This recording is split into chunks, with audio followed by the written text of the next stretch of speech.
The demi-humans scattered throughout this world have kept the village of Lag in a state of constant warfare. Kai, a soldier from the village, joins forces with his friend Manso to confront one of the gorilla monsters. However, not even the strength of their friendship can save him, because when it comes to fighting, Kai's skills are utterly worthless. Now, Kai finds himself cornered. Without a doubt, he would have met his end right then, but at the last possible moment, Alha strikes down the gorilla. As the village's appointed guardian, blessed by the land god, he stands as the strongest warrior among them. With terrifying ease, he slices through the gorilla one after another, until finally, he stands before the gorilla guardian. You'd expect this, the mightiest of gorillas, to pose some real difficulty for Alha, yet in mere seconds, he cleaves it clean in half. Now that all the gorillas are taken care of, the soldiers begin slicing into their bodies, and one of them passes Alha, a container filled with a strange liquid. Without hesitation, Alha takes it and drinks the liquid, and right after, his body starts glowing with a red aura. These are known as godstones. Consuming the liquid within is said to boost a person's strength and spiritual energy. So it would seem logical for everyone in the army to drink at least one to grow stronger together. But that's not the case. The rules only permit them to consume tiny drops of it. Each of them gets their drop, and after taking his, Kai can already sense his spiritual power rising. He turns to Manso and asks if he can have a bit more, but sadly, he's just a regular foot soldier, so there's no chance he'll ever be allowed to drink an entire godstone. According to the rules, nearly all the godstones must go to a guardian bearer like Alha, so even though he's already incredibly powerful, he's forced to grow even stronger, while the other soldiers remain stuck at pitifully low power levels. And yet, nobody sees a problem with this system. Back in the village, a grand celebration erupts to commemorate their triumph over the gorillas. Yet even during the feast, portions are strictly divided by rank. The mighty warriors and the chief's children take all meat and wine for themselves, while lowly foot soldiers like Kai are left scraping by with nothing but a meager bowl of soup. The soup honestly isn't all that bad, but Kai can't help wishing he could have some of the good food as well. Unfortunately, that's never going to happen as long as he's stuck as a low-ranking soldier, so he makes a vow to train hard and grow stronger so he can climb up the ranks. Right after the banquet ends, Kai heads outside and begins training with everything he's got. But it's tough to give it his all when he's barely had anything to eat all day. He shouts out that he really wishes he had some rice balls right now. And just a few moments later, Manso appears and asks Kai what exactly rice balls are. Kai admits he isn't entirely certain where the idea came from. The word simply popped into his head one day out of nowhere. Still, he can't shake the feeling that rice balls would be incredibly delicious. There's something weighing on Kai's mind, and he points toward the hill where the village honors its deceased warriors. That particular slope is reserved for soldiers who left behind families, a place constantly visited by grieving loved ones. But in the other side, there's another hill in complete disarray, crowded with the neglected graves of those who died without anyone to mourn them. No one has ever bothered to care for this forgotten patch of land. Orphans like him are destined to end up buried in a place like that when they die, with no one to visit their graves and no trace that they ever existed in the village. That's exactly why Kai wants to become stronger, to survive long enough to live a life that actually means something. And for that, he has no other option but to eat his meager rations and push himself harder in training than anyone else. But even that wouldn't be enough to guarantee he makes it. He'd need some unique advantage, some hidden power to give him an advantage in battle, though he has no idea what that could be. At that very moment in the castle, Alha and his sister Jose are making their way to their father's room. Alha tells Jose there's no need for her to worry about war briefings since she isn't expected to take part in combat like he is. Still, she says she wants to help protect the village too. But Alha brushes her off, saying that a daughter from the chief's family doesn't need to learn how to fight, and no matter how much she pleads, he won't allow it. Jose fumes at the injustice, being barred from battle simply because she's a girl. The universe seems to mock her further when she glances out the window and spots Kai and Manso laughing and sparring together. Manso, older and far more skilled, effortlessly outmatches Kai in their training sessions, leaving Kai with no choice but to desperately focus on defense the entire time. Manso warns Kai that he'll never improve if he doesn't start taking the offensive. Kai finally attempts an attack, but in doing so, leaves himself completely exposed. Manso counters instantly, sending Kai crashing crashing to the ground where his head hits the floor. The impact leaves him with a severe concussion, and suddenly, fragmented memories from his past life in Japan come rushing back. As his consciousness flickers through these memories, he remembers one specific word: magic. However, when he finally wakes up, he has no clue what magic even means, since that word doesn't exist in this world. This isn't the first time Kai has experienced strange memories either, and apparently, in this world, there are quite a few people who see visions like that, but Kai doesn't think it's worth mentioning to anyone. Sure, the memories gave him knowledge about things like rice balls and magic, but none of that really helps him here, especially since magic was just a fairy tale back in Japan anyway. Still, if there were somehow a way for him to actually use magic, he could make a big impression in their next battle, and that would definitely boost his status. Meanwhile, back at the castle, the chief has just gotten a letter from one of the neighboring villages, and it seems they're under attack by orcs. So, in line with the alliance agreement between the two villages, the people of Banya are obligated to head out and provide assistance right away. The chief isn't happy about having to send the soldiers back into battle so soon, especially since they've barely had any time to rest and recover from the fight against the guerrillas. But Olha tells him that it's a soldier's duty to be moved around and to die for the village, so they have no right to complain. Even so, the chief reminds him that the soldiers are still part of the village too, and he shouldn't treat them like they're just disposable pawns. Back in the barracks, Kai is having trouble sleeping because he can't get the idea of magic out of his head. Manso can tell that something is bothering him, so he asks what's wrong. Kai tells him it's not a big deal, but he had a dream about being able to create fire out of nothing. As odd as it might seem, he thought Manso would think this sounds stupid, but to his surprise, Manso admits he's actually heard something like that before. He once heard a tale about a strange traveler who arrived in the village. The man wanted to start a fire, but didn't have any kindling with him, and under normal circumstances, it would have been impossible to do it without the proper tools. Yet, the man just lifted his finger and produced a flame out of thin air. Kai is surprised to hear that there's actually a record of someone using magic, but Manso reminds him that he only heard it from an old story, so there's no guarantee that it is true. Even so, hearing that story has motivated Kai to try learning to use magic. So the next day he heads out and finds a secluded spot so he can start training. He isn't entirely sure how magic functions, but from what he remembers, it seems to require some kind of enigmatic energy. The closest thing Kai can compare it to would be spiritual energy, so he decides to give that a try. Extending his finger, he orders his spiritual energy to manifest as fire, yet it's not quite so simple. It dawns on him that he likely needs to concentrate his spiritual energy first, so he starts attempting to channel it through his godstone. But no matter how hard he focuses, nothing changes. Meanwhile, orcs have been sighted just outside the neighboring village, and they've already killed a dozen soldiers, so the rest of the soldiers assemble to fight back. The soldiers wait outside the forest to see if the orcs are still there, and as soon as they spot the orcs, they charge in. The orcs start their attack too, but Manso quickly manages to stab one right through the heart. Wanting to get a kill of his own, Kai rushes forward, but one of the orcs hurls a corpse at him, slamming Kai against a tree and pinning him down. The orc then approaches, ready to strike Kai down, but before it can, a volley of arrows hits it, and Manso finishes it off. Manso shouts at Kai for charging ahead alone and orders him to return to the formation, but it seems Kai injured his leg when he got hit and now can't walk on his own. At the same time, Olha is tearing through the orcs, and once they realize he's far too powerful for them to handle, they all begin to retreat. But Olha has no intention of letting them escape, so he abandons the rest of the soldiers and takes off after the fleeing orcs. That pretty much leaves them to deal with the remaining orcs on their own, and considering how hard it is for them to fight the orcs on their own, the soldiers are cooked. The squad leader orders all the soldiers to run and scatter so most of them can survive. But with Kai's injured leg, he and Manso have no chance of escaping the orc. Kai refuses to hold his friends back because of him, so he stops Manso and urges him to keep going alone. Manso is unwilling to abandon Kai, but deep down, he understands there's no other option. With regret, he apologizes and swears he'll pay his respects at Kai's grave. Then, Manso runs away in one direction while Kai crawls away in the opposite direction. He knows there's no way he can win, but he still refuses to give up on his life. So when he hears the orc getting closer, he tries to cast fire magic to protect protect himself, but it still doesn't work. Moments later, the orc hurls its blade at Kai, hitting him in the shoulder and leaving him badly wounded. On the upside, the brush with death causes sparks to shoot from Kai's fingertips, so maybe he actually can use magic. The problem is, he might not survive long enough to find out, because the orc bursts out of the bushes and starts choking him. Right then, Kai catches sight of the sparks from his fingertip, and he instantly understands what it means. He raises his hand toward the orc's face, and, using every ounce of strength and willpower he has left, he calls forth flames that burn the creature alive. The orc lets out a scream of agony, and Kai is able to free himself from its grasp. As a result, the orc eventually goes down from the damage it took, and Kai feels proud for finally managing to take down a monster by himself. But there's one small issue. His hand is still burning. He frantically tries to extinguish the flames, but after a few moments, he starts to lose consciousness because the fire is draining all of his spiritual energy. If he doesn't find a way to stop it soon, he's going to die from spiritual energy exhaustion. So he has to come up with something quickly. He just needs to picture his spiritual energy like a dam that he opened when he cast the fire magic. So to put out the flames, all he has to do is stay calm and shut the dam. Staying composed becomes nearly impossible as Kai sees the orc, badly wounded, but still alive. It starts approaching him. With great effort, he finally cuts off his spiritual energy's flow.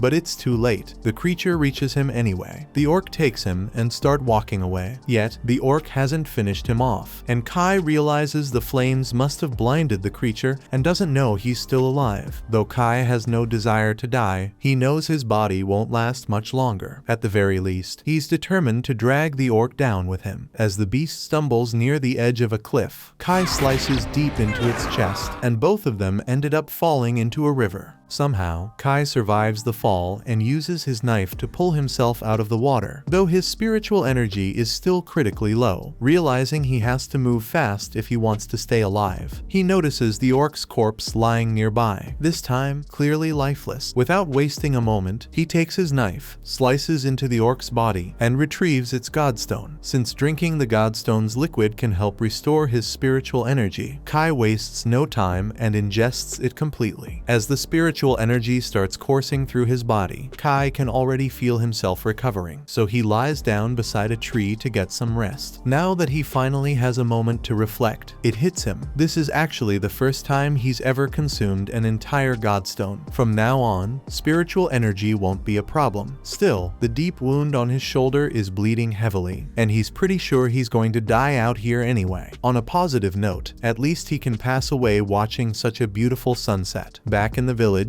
all the soldiers have made it back from battle and are preparing to celebrate their triumph over the orcs. However, Manso isn't feeling the same joy. One of his fellow soldiers notices him looking down and approaches, telling him he should just cheer up. Then, it strikes him. Kai isn't there, which is strange since Manso and Kai are almost never apart. After a brief pause, it dawns on him Kai must have fallen in battle. But rather than offering sympathy, the soldier coldly tells Manso to move on, claiming Kai was nothing but dead weight anyway. Kai lies unconscious beneath the tree all night, and when morning comes, he wakes up shocked to find himself still alive. Not just alive, but feeling stronger than he ever has. His shattered leg has healed, and the wound on his shoulder has closed completely. While he's relieved at how things worked out, there's also a lingering confusion. After all, drinking a godstone shouldn't have been enough to fix such serious injuries in just one night. Kai figures it might have something to do with the wall behind him,